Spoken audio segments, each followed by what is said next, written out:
The tagline for Apple's event tonight was called Scary Fast, and from some perspectives it has to do with the new M3 MacBook Pros being super fast, and others thinking, well, it was a super fast event being only about 35 minutes. What I think is even more scary is the fact that Apple pulled a fast one on us. Yeah, that's not funny. This event wasn't anything crazy special at first glance. We got the new chips, the M3, the M3 Pro, and the M3 Max, basically giving us a nice performance bump in the CPU, GPU, and everything else department from the M2s. We got an updated iMac and a new space black MacBook Pro that just take my money. But the coolest moment was actually the last 2 seconds of the title card for the whole event. And that's when Apple revealed that the entire event was created and shot on the iPhone 15 Pro Max. And let me tell you, all the Apple and tech nerds went nuts. But what's even more awesome is we have a 2 minutes and 15-second behind the scenes video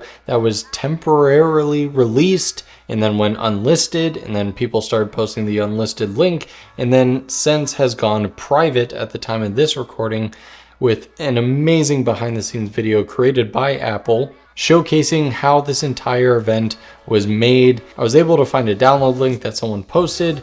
I downloaded it. So let's go through the behind the scenes and talk about how this presentation was made. So the first shot of the presentation is kind of this hero shot of Tim Cook coming out from Apple Park and doing his good old talking head instead of good morning, good evening presentation. And here we are seeing the low light performance of the iPhone. Yes, they are using ginormous lights. We can see 4 of them. There's some sort of airy sky panel. I'm not the best with sky panel name and models, but they're pretty big. And it looks like we have 4 key lights, and then there's another wider shot. Here's the setup during the day, I'm sure before it got dark.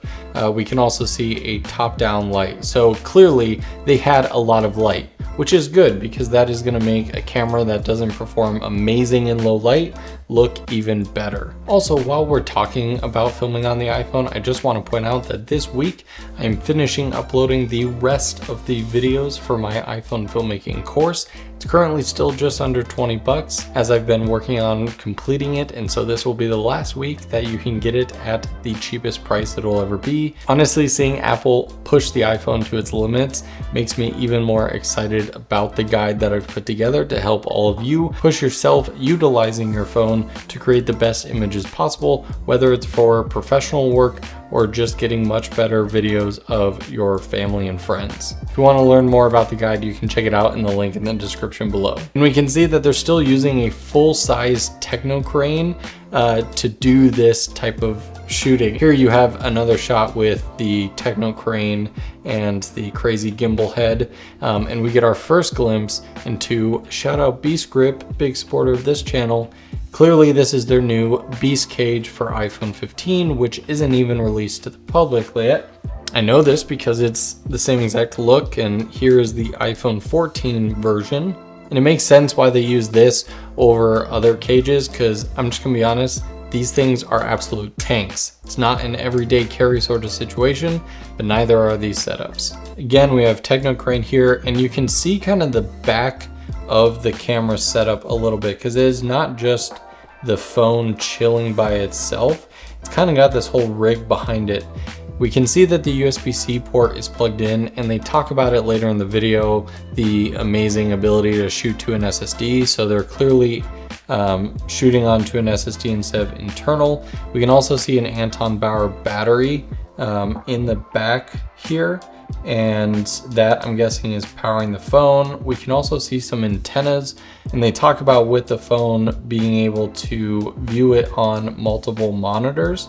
So we can see here that it is doing wireless transmitting. And actually in my last video, I showed that I used the iPhone 15 to film the entire video. And for the talking headshot like this, I plugged in a splitter that provided power. I could record to an SSD, and I connected via HDMI to a transmitter so I could see myself on a director's monitor. So it's definitely possible to output the feed and get all these different accessories hooked up to the phone, which is just nuts. Also, I want to point out these two guys here, the Pro Workflow Color VFX Specialist, 𝗦𝗧𝗨𝗙𝗪, related to the co-founder of Apple, maybe? I don't know. Kind of looks like this center bit here, which has a bunch of cables, is just like an aluminum box to mount all of the various batteries and transmitters and accessories.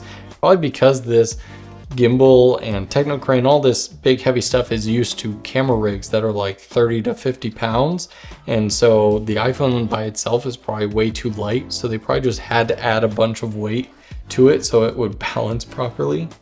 Here we can see a Ronin 2, and kind of similar story. The iPhone's at the very front, but something else is definitely mounted on the back, whether it's just batteries or they just mount like another camera for weight and then just add the lightweight iPhone in front of it.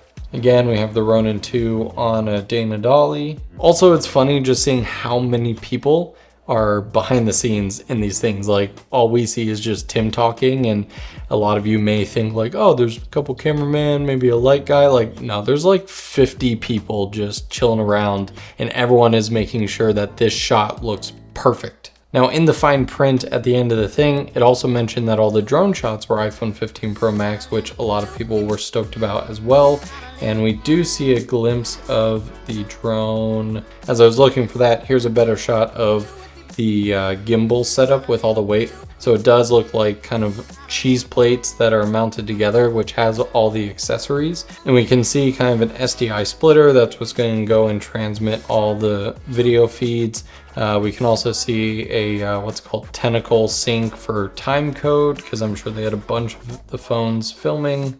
As an interesting little box setup there. Though I am not good with drone models, clearly this is like a custom FPV drone that can have a pretty substantial weight on top of it, because we can see a RS3 or RS3 Pro Ronin gimbal attached with the iPhone on top of it. And then again, shooting to some sort of SSD, and we can see the video village of them capturing everything.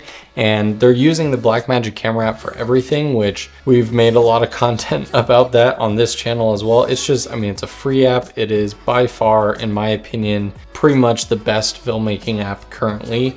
And there's another feature we see with that app later on. It pretty much looks like this app that is solely used throughout the entire thing. Here's a very clean shot. Blackmagic camera app, shout out Blackmagic. Shooting Apple log. They're even utilizing the slate functionality. The Blackmagic camera app recently got support for Bluetooth accessories like the Nucleus Nano and Nucleus follow focus system. So you can wirelessly connect and then pull focus from your iPhone smoothly. I think now that we all know this was shot on the iPhone and you kind of watch it back, a lot of things make more sense. Here you really see the iPhone sensor limitation. Like, everything looks great in this shot, but if you wanted the style of very shallow where the subject that's close to the camera is very much in focus and everything else is quite out of focus, you can't really achieve that without something like the DOF adapter, which looks like this, which B-Script also makes. And this allows you to put it in like the Beast cage, put this on the front, and then add in like a cine lens or any sort of EF lens you want. And that will give you the depth of field of like a normal, bigger sensored camera. I don't know why I threw up air quotes like that. That was weird. But in here, it seems like they're pretty much solely using the iPhone lenses, and I didn't see any behind the scenes footage where they added depth of field adapters. So everything is very deep focus. They're wide shots on the 24mm. They're not using the telephoto. They're not using the ultra wide because those are not as good in low light and they would stand out way more. This part hurt. Here we have Liz, good old Liz, lead editor, straight from Apple, works there. And in the background, we don't see Final Cut. We don't even see Resolve. We see Premiere Pro, and that just, I don't know, do with that information what you will. But if we jump to the next thing here, that is pretty clearly Premiere Pro. Now, of course, it's color graded and finalized in Resolve, but I think there's a reason it says shot on iPhone, edited on a Mac. They could have had one more line of edited on a Mac in Final Cut Pro, but not so much. Anyways, I'd love to hear what you guys thought about the event. Did you know something was up? I really hope they make this behind the scenes video public again. If they do, I will leave it in the description down below. Apple, please don't copyright claim this video. We want to see more behind the scenes stuff like this. Apple events are some of the best commercial productions on the face of this planet, and kind of getting a more in-depth look into how this was made is just... So thank you, Apple. Thank you everyone who posted this link and allowed me to find the video after it went private. If you like videos around innovative tech around filmmaking, definitely make sure you get subscribed. I'll see you guys in the next video.